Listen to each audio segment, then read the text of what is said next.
Coucou. Coucou. Pas ça. Ah mais vous l'avez vu. Hello Pokéfans, c'est Flammy et aujourd'hui on se retrouve pour une toute nouvelle vidéo. Aujourd'hui on va faire comme mercredi dernier. On va faire un quiz. Mais cette fois il n'est pas impossible. On va d'ailleurs faire plusieurs quiz. Et pour faire des quiz, quoi de mieux qu'un site de quiz? Allez, on va sur Kipo Quiz. Mais on va sur Kipo Quiz juste après l'intro.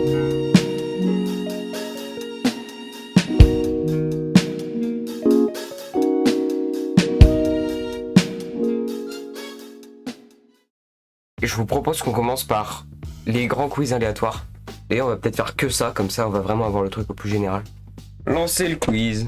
En général, les nuages ont une densité d'eau d'environ 0,01 mg par mètre cube.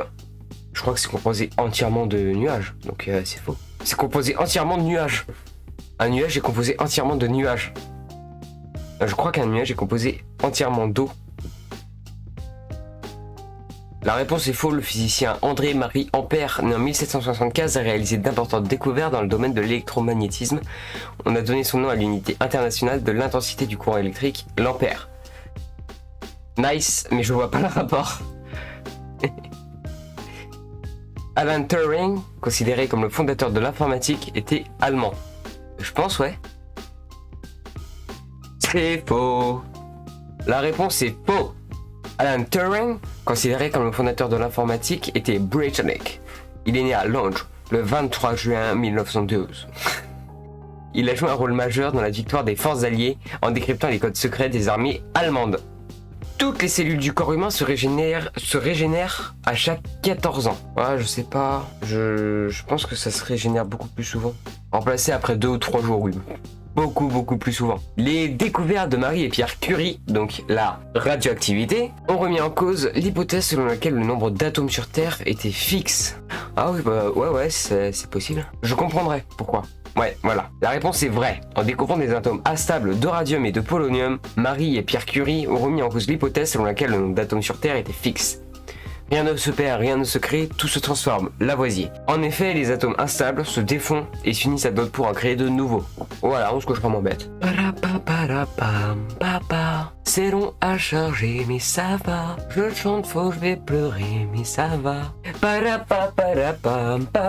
J'ai pas de parole, donc je fais des là, ça va pas. Allez, donc du coup, on disait, on va faire un quiz en attendant le chargement du quiz. Ah! Situé dans la queue du spermatozoïde, l'acrosome sert à guider le spermatozoïde jusqu'à l'ovule. Je crois, si je me trompe pas, que c'est vrai. C'est faux. L'acrosome est situé dans la tête du spermatozoïde. Les enzymes qu'il contient lui permettent de pénétrer dans l'ovule pour la féconder. Donc, c'est pas dans la queue du spermatozoïde et ça sert pas à guider le spermatozoïde. Il existe 4,66 milliards d'utilisateurs d'internet actifs. C'est vrai, c'est vrai. C'est-à-dire que plus de la moitié de l'humanité consomme internet très souvent. Voilà, c'est tout.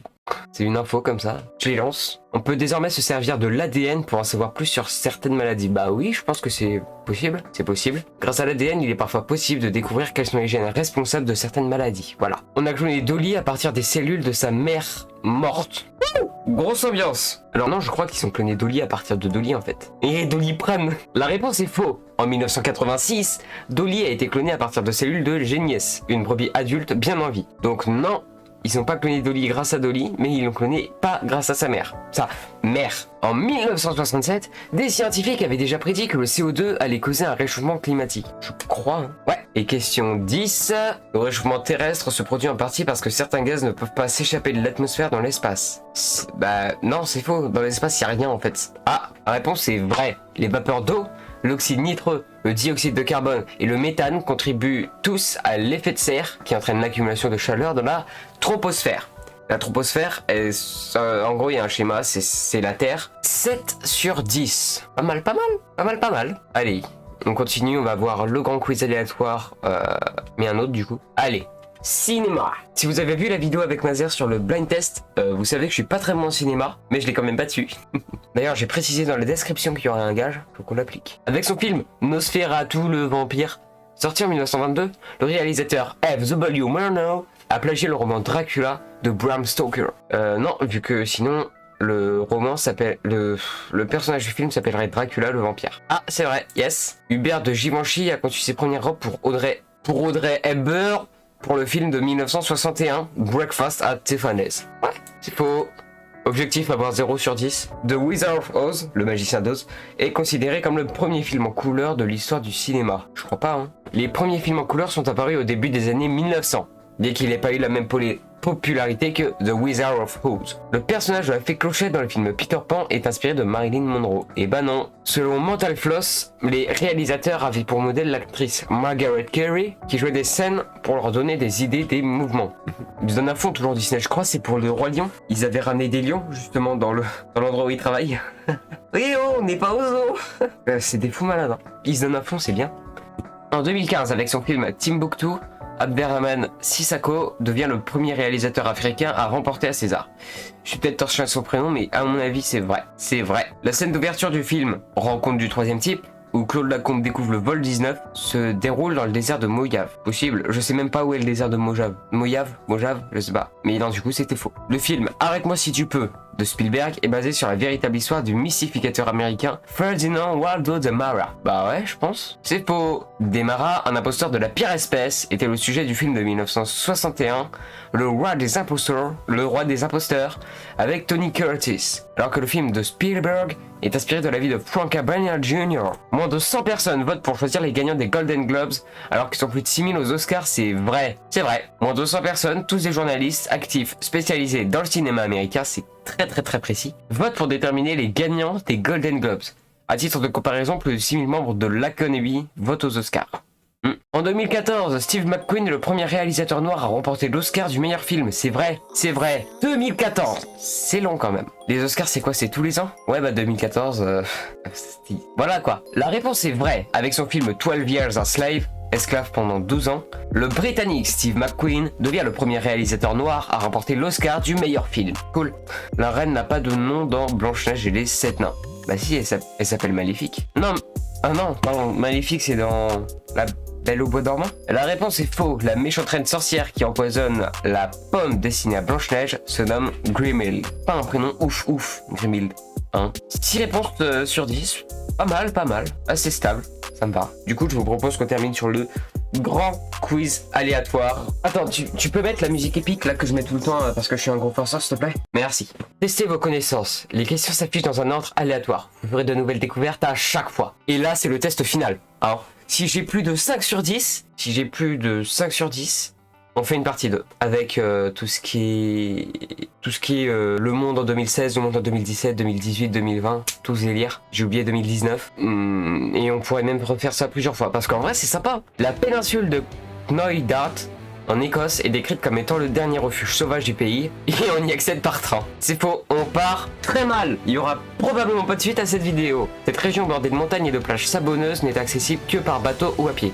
Et le principal village abrite environ 120 habitants à l'année. Dans les pays anglo-saxons, les enfants se déguisent et font du porte-à-porte pour récolter des bonbons. Halloween. Cette tradition est bien ancrée à plusieurs endroits du globe. Puisque cette fête a débuté dans les pays anglo-saxons, elle y est encore fortement célèbre. Et elle l'est aussi en France. La rosée, c'est l'évaporation de l'humidité des plantes dans l'air ambiant. Ouais, c'est vrai. Alors en fait, là, d'accord, c'est faux. La rosée, c'est la condensation de la vapeur d'eau présente dans l'air au contact des plantes plus froides qu'elles. Pour que le phénomène se produise, il faut entre autres une nuit claire, un vent très faible et une forte humidité au niveau du sol. Tu peux arrêter un petit peu la musique épique, s'il te plaît. Je tenais à vous dire que j'ai eu faux, vrai, faux. Si là j'ai faux, et on est dans la mouise. Voilà. On parle de récession quand l'économie d'un pays recule pendant au moins 2 trimestres consécutifs. Je ne connais pas du tout l'économie, mais on va dire vrai. C'est vrai. La réponse est vraie. On parlera toutefois de dépression pour désigner une récession qui dure dans le temps. Yes. Si même l'économie a fait des dépressions, franchement. Lorsque Alexander Rybak a remporté le concours en 2009, la Norvège est devenue le pays ayant remporté le plus de victoires à l'Eurovision. Je ne regarde pas du tout l'Eurovision, je ne connais pas du tout. Je vais dire vrai, c'est vrai. Je fais vraiment... Non, c'est faux d'ailleurs. Je fais vraiment toutes les questions au hasard. La prestation de Fairy Tail par Rybak constitue la 3e victoire de la Norvège qui a terminé à la dernière place 11 fois.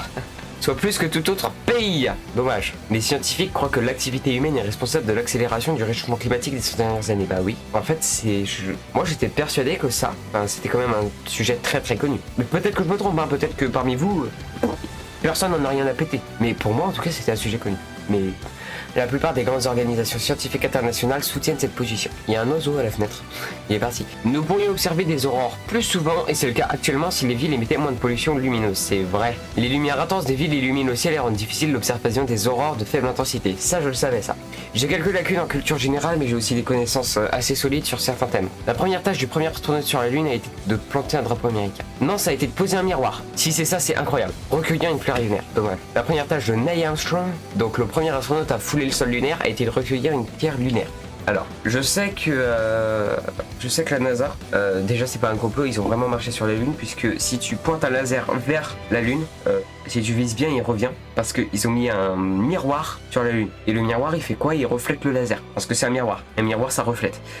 Et du coup, là, il a récolté une pierre lunaire avant de mettre le drapeau américain. Ça doit coûter cher les pierres lunaires. Les humains sont les plus grands prédateurs des crustacés. C'est faux, c'est les algues. Ah.